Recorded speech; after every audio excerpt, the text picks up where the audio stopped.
Hello बच्चों, आज की इस प्यारी सी वीडियो में हम पढ़ने वाले हैं एप्लीकेशन। अब तक हमने कितनी एप्लीकेशन पढ़ ली थी? फोर्थ। आज जो हमारी एप्लीकेशन का पार्ट है वो है एप्लीकेशन पार्ट, एप्लीकेशन नंबर 5। आज जो हम इसमें पांचवी एप्लीकेशन पढ़ने वाले हैं वो उस एप्लीकेशन की वो है हमारी, या तो आपकी मदर एलो उसके लिए है, या फिर फादर एलो उसके लिए है। जब आपकी मदर या फादर में से कोई भी इल हो जाए, इल यानी बीमार हो जाए, तो आप स्कूल से एप्लीकेशन कैसे लिखेंगे? स्कूल वाले आपको छुट्टी दे दें, या कितने दिन की, 3 डेज, जैसे हमने कहा था आपकी मदर इल है, फादर इल है, आपको 3 डेज की लीव एप्लीकेशन लिखनी है, तो आप कैसे लिखेंगे? तो आज हम सीखेंगे इस वीडियो के माध्यम से कि हम 3 डेज की लीव एप्लीकेशन कैसे लिखेंगे। ठीक, तो सबसे पहले हम कोई भी एप्लीकेशन उसमें लिखते हैं अपना एड्रेस। तो एड्रेस में जिसको जिसको लिखनी होती है उसको लिखेंगे। तो स्कूल में किसको लिखते हैं हम लीव एप्लीकेशन, बताइए? स्कूल में हमेशा एप्लीकेशन लिखी जाती है हमारे प्रिंसिपल साहब को, तो किसको लिखेंगे? प्रिंसिपल को। अगर प्रिंसिपल को लिखना होगा तो प्रिंसिपल को लिख दो, और किसी और को भी लिखनी हो, जैसे ऑफिस में मैनेजर हो तो आप अपने मैनेजर साहब को भी लिख सकते हैं ये एप्लीकेशन। ठीक, तो सबसे पहले आप क्या लिखोगे? To the principal, to the principal. फिर आप लिखोगे, इसके बाद प्रिंसिपल को एप्लीकेशन लिख रही तो उसको लिख दें। फिर उसके बाद लिखोगे स्कूल का नेम, यहाँ पे लिखा जाता है स्कूल नेम, जिसका जौन सा स्कूल है उस स्कूल का अपने स्कूल का यहाँ पे क्या लिखोगे आप? नाम। जैसे हमारे स्कूल का नाम है RVPS inter college Harpalpur MP, Raja वेशिंग public school inter college Harpalpur MP में ये पड़ता है। फिर जैसे ही आपका स्कूल का नाम होगा तो फिर आप यहाँ पे लिखेंगे क्या? डेट। तो आपने यहाँ पे क्या लिख दी? डेट। फिर आप लिखेंगे सब्जेक्ट। सब्जेक्ट हमेशा उठाया जाता है आपके क्वेश्चन में कहेगा वो कि आपको एक मदर और फादर के लिए लीव एप्लीकेशन लिखिए for 3 days, for 5 days, for 6 days, for 7 days. जितने दिन के लिए ये कहेगा उतने दिन के लिए आप लिखोगे। यहाँ पे आप क्या लिख दोगे? Leave application. तो हम लिख रहे हैं यहाँ पे कौन सी एप्लीकेशन? लीव एप्लीकेशन लिख दो, लिख दोगे लीव एप्लीकेशन फॉर 3 डेज। कितने दिन के लिए लिख रहे हैं? 3 दिन के लिए, 3 डेज। ड्यू टू मतलब होता है के कारण। ड्यूटी का मतलब क्या होता है? के कारण। तो किसके? मदर इल माने होती है बीमारी, इल माने क्या होती है? हमारी बीमारी। तो क्या करोगे? ड्यू टू मदर इल, और या फिर आ जाए आपकी ड्यूटी मतलब के कारण, फादर इल यानी पिताजी बीमार, पिताजी के बीमार हो जाए, जब पिताजी बीमार हो तो उसके लिए भी आप ये लिख सकते हैं। या फिर क्या देखो, ड्यू टू सिस्टर इल, या आपकी सिस्टर इल हो, तो आप तीनों के लिए एप्लीकेशन। अगर आप एग्जामिनर आपको कह दे कि मदर की एप्लीकेशन, मदर की बीमारी के लिए एप्लीकेशन ली, तो भी आप ये लिख सकते हैं। फादर की इल के लिए कह दे तो भी आप लिख सकते हैं, और सिस्टर के इल के लिए कह दे, ब्रदर के इल के दे तो भी आप लिख सकते हैं। यानी कोई भी आपकी फैमिली में कोई बीमार है, इल है, और इल का मतलब होता है आपकी बीमारी, या इसी को बीमारी, या इसी को बोल सकते हैं आप सिकनेस, SICKNESS, सिकनेस। तो बे इल या सिकनेस एक ही बात होती है। तो आ जाए तो क्या लिखो? Leave application for 3 days. हम लीव एप्लीकेशन लिखना है 3 डेज की, ड्यू टू मदर इल। अगर एग्जाम में मदर इल का आ जाए तो आप लिखोगे मदर इल, फादर इल आ जाए तो लिखोगे फादर इल। अब आप बढ़ते हैं अपनी बिगनिंग की तरफ। तो एप्लीकेशन की बिगनिंग करेंगे रेस्पेक्टिव वर्ड के साथ। जैसे सर या ma'am, most respectfully I have to say that my mother is ill and my father has gone a business tower. हम उनसे क्या कह रहे हैं कि सर या मोस्ट रेस्पेक्ट के साथ I have to say that, मैं बताना चाहता हूँ कि मेरी माता जी क्या है? माई मदर इज इल, यानी मेरी माता जी बीमार हो गई, इल हो गई। एंड माई फादर, जो मेरे पिताजी हैं, फादर माने को तो पिता, माई फादर हैज गॉन, गॉन माने गए हैं, जा चुके हैं, गॉन सेकंड थर्ड फॉर्म आ जाती है, समझो काम हो चुका है। तो गॉन टू ए बिजनेस, कहाँ गए हैं? On a business tower tour, एक बिजनेस टूर पर मेरे पिताजी गए हुए हैं। I have to look after, मैं उनकी, I have to look after my mother, जो मुझे अपनी माता की देखभाल करनी है। Look after mother day and night, दिन और रात। दिन और रात में जब मेरे पिताजी बाहर चले गए तो मुझे अपनी माता जी की देखभाल करनी है, दिन में और रात में। As there is none else, as there is null else, null else का मतलब होता है यहाँ पे कोई भी नहीं है। None else look after to her, her यहाँ हर, जो यहाँ पे हर आया ही आ रहा है हमारी मदर के लिए, जो हम अपनी माई मदर यूज किया था, किसके लिए? हमारी मदर, माता श्री के लिए, माई मदर। तो वो कह रहे हैं कि यहाँ पे कोई भी उनकी देखभाल करने के लिए नहीं है। माई मदर डे और नाइट, जो मेरे माता पिता की डे और नाइट मुझे मम्मी की सेवा देखभाल करनी है। देयर इज नेन अंस, नेन अंस माना होता है कोई भी नहीं, कोई भी नहीं, तो उनकी देखभाल के लिए कोई भी नहीं है। लुक आफ्टर यानी देखभाल करना, लुक आफ्टर यानी देखभाल। सो आई एम अनेबल, अनेबल माना होता है अनुपस्थित होना, अनुपस्थित। तो सो आई एम अनेबल, मैं क्या हूँ? अनेबल हूँ, अनेबल में अनुपस्थित होता हूँ। टू अटेंड द कॉलेज, मैं कॉलेज को उपस्थिति देने में असमर्थ हूँ। मैं कॉलेज में उपस्थिति के लिए क्या हूँ? असमर्थ हूँ। अटेंड द कॉलेज, तो कॉलेज की उपस्थिति के लिए क्या हूँ मैं? अनेबल हूँ, ठीक। फिर लिखोगे आप I therefore request you to grant me, कि अब ग्रांट मी माने क्या होता है, देना। 3 days लीव, लीव माने छुट्टी। Absence from the college 3 days, आज से मुझे कॉलेज में अब्सेंस हो रहा हूँ, जिसको 3 दिन की मुझे क्या दीजिए, लीव दे दीजिए, ठीक। तो एक बार और हम अपना अच्छे से रिपीट करेंगे और इसके बाद सभी बच्चे बोलेंगे। सबसे पहले क्या लिखेंगे हम यहाँ पे, जिसको एप्लीकेशन लिख रहे हैं, किसको एप्लीकेशन लिख रहे हैं हम, प्रिंसिपल। किसको लिख रहे हैं एप्लीकेशन, प्रिंसिपल। फिर क्या लिखेंगे, स्कूल का नेम। फिर क्या लिखेंगे, डेट। डेट के बाद क्या लिखेंगे, सब्जेक्ट। सब्जेक्ट के बाद क्या लिखेंगे, सर, रेस्पेक्टिव वर्ड, क्या लिखेंगे, रेस्पेक्टिव वर्ड सर या मैम। फिर क्या करेंगे, एप्लीकेशन की स्टार्टिंग, क्या करेंगे, स्टार्टिंग। फिर क्या लिखेंगे लास्ट में, एंडिंग। फिर थैंकिंग यूर्स एविडेंटली XYZ से एप्लीकेशन क्या कर देंगे हम, and.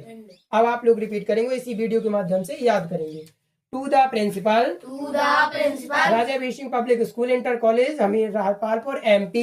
Raja Veer Singh public school inter college Harpalpur MP। Date, date 20 फरवरी 2026। Subject, leave application for 3 days to mother ill और ड्यू टू फादर इल और ड्यू टू सिस्टर इल। यानी लीव एप्लीकेशन फॉर 3 days, कितने दिन के लिए छुट्टी लीव एप्लीकेशन चाहिए, 3 days। क्यों, ड्यू टू मदर इल मतलब किसके कारण, मदर के बीमारी के कारण। ड्यू टू फादर इल यानी पिता के फादर के कारण। पिता की बीमारी के कारण। ड्यू टू सिस्टर इल यानी बहन की बीमारी के कारण। कारण। अब क्या लिखोगे, सर या ma'am. Most respectfully I beg to say that Most respectfully, I beg to say that my mother is ill and my father has gone a business tour.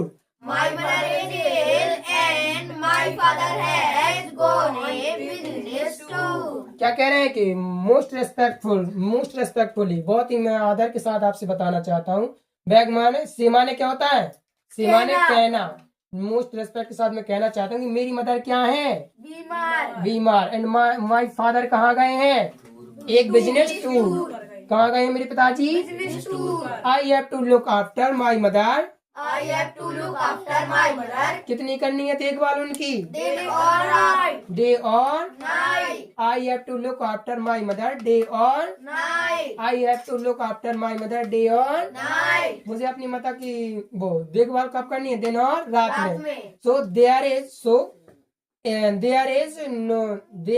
No else There is none else. There is none else There is none else to look after her. to look after her. ये हर हमारी किसके लिए आया है, My mother के तो लिए। मेरी मदर की लुक आफ्टर के लिए कोई भी नहीं है, मेरी मदर की देखभाल के लिए। कोई भी नहीं है। So I am unable to attend the, college. मैं कॉलेज को अटेंड करने में क्या हूँ, असमर्थ। असमर्थ। इसी को बोलते हैं अनुपस्थित या फिर असमर्थ। मुझ में क्षमता नहीं है कि आज मैं कॉलेज अटेंड नहीं कर सकता हूँ। So I am unable to attend the college. अब क्या बोलोगे, अब उनसे करोगे रिक्वेस्ट, जो हमने सब्जेक्ट लिखा था उसी को लिखते आई फिर यहाँ लगाएंगे कॉमा, देयरफॉर Therefore, फिर लगाएंगे, comma, फिर बोलेंगे request you to grant me. request you to grant me कितने दिन की लीव चाहिए, 3 days leave. Leave of absence leave of absence from the college. from the college. कितने दिन के लिए absence होने वाले हो, from the college. Leave of absence Leave of absence from the college from the college from from 3 days। 3 days. तो क्या बोलोगे आप उनको, thanking you Thanking you, your obediently yours obediently, XYZ। XYZ. अब टोटली इंग्लिश में पूरा learn करने की कोशिश करेंगे एक ही बार में, ठीक। डिवीजन आइए fastly division. To the principal Raja Veer public school inter college Harpalpur MP। To the principal Rajavirs Public School Inter College Harpalpur MP. 20/2/2026 date. 20/2026 date. Subject leave application for 3 days due to mother ill. Leave application for 3 days due to mother ill. या leave application for 3 days due to father ill. Leave application for 3 days due to father ill. या फिर क्या बोल सकते इसी को, leave application for 3 days due to sister ill. Leave application for 3 days due to sister ill. या एक तरीका और क्या बोल सकती हो, leave application for 3 days due to brother Ill. Sariya ma'am. Sariya ma'am. Most respectfully, I beg to say that Most respectfully, I beg to say that my mother is ill my mother is ill. and my father has gone a business tower. My mother is on a business tower. ध्यान से देख के बोलिए, गलत नहीं होना चाहिए. My father has gone a business tower. My father has gone a business tower. My mother is ill. My mother is ill. My father has gone a business tower. My father has gone a business tower. I have to look after I have to look after my mother day or night. my mother day or night. I have to look after I have to look after my mother my mother day or night. day or night. As there is As there is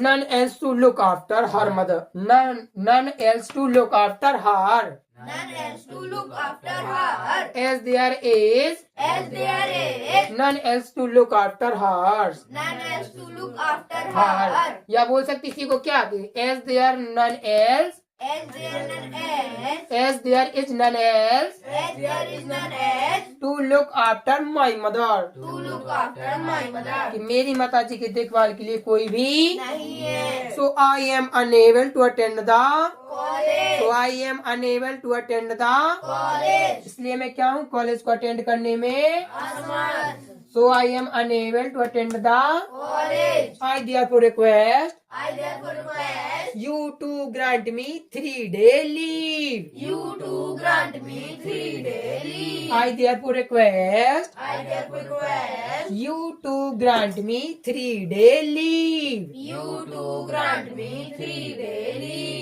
of absence from the college. Of absence from the college. Of absence from the college Of absence from the college. from 3 days. From 3 days. Thanking you. Thanking you. Yours obediently XYZ. Yours obediently XYZ. आपका बहुत बहुत धन्यवाद. आपका आज्ञाकारी शिष्य Yogendra Kumar. Okay, video अच्छी लगे तो आप सब लोग वीडियो को देखें और 2 से 3 बार देखोगे आपको याद हो जाएगा. अब वीडियो अच्छी लगे तो चलो सब्सक्राइब, वीडियो को लाइक और अपने सभी दोस्तों तक शेयर जरूर करें, क्योंकि एक वीडियो को बनाने में बहुत मेहनत लगती है. Thank you. जय हिंद, जय भारत. पढ़ते रहिए और आगे बढ़ते रहिए. अपने अपने माता पिता का सम्मान जरूर करिए. जय हिंद.